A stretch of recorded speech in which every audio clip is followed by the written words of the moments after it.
Guys, real talk lang. Ako po ay mag-flex ngayon ng isang, hindi ko naman to na rinig ko lang po ito sa isang content creator din, na sa sumahod ng mahigit kalahating milyon na sahod niya dito sa ating Facebook.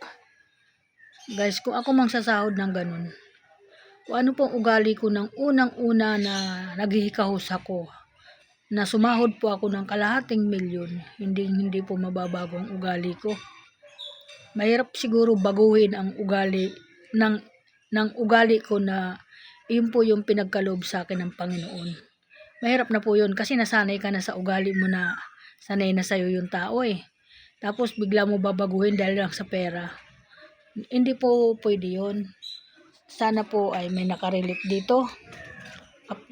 Ako lang po ang magsabi dito ng ganyan, guys. Kaya welcome to my vlog. Magandang hapon po sa lahat. Ako po na lagi kong paulit-ulit pinapakinggan yung mga ganun, mga pag-aano nila na ipiniplex nila yung ganun nga nanalo ng mahigit kalahating milyon. Kaya naman natin yon kung ipagkakaloob na ng Panginoon. Yun po ay pinagkaloob na sa kanya ng Panginoon para talaga sa kanya yon. Kumbaga, sinasabi nga, ang kasabihan, harangan mo man siya ng bato, hindi na yun mahaharang kasi para talaga sa kanya yun. Ganon din po sa atin yun. Halimbawa, kung ako man sumahod ng ganon, yun para sa akin.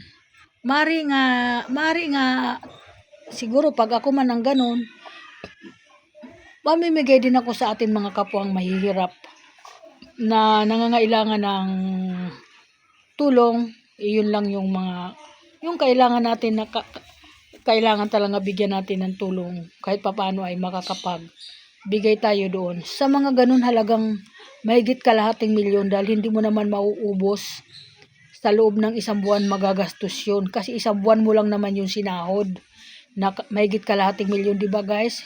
Ipinagkaloob sa'yo ng Panginoon. Kaya kumbaga, pwede ka tumulong sa kapwa mo nga mga naghihirap, yung may mga sakit, ganun. Pwede ka po tumulong doon.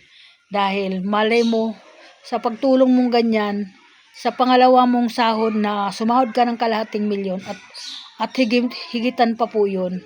Diba? Kasi ang sabi nga, kapag ikaw daw ay matulungin, ay ginagawa daw triple ng Panginoon yun kapag ikaw nakakatulong.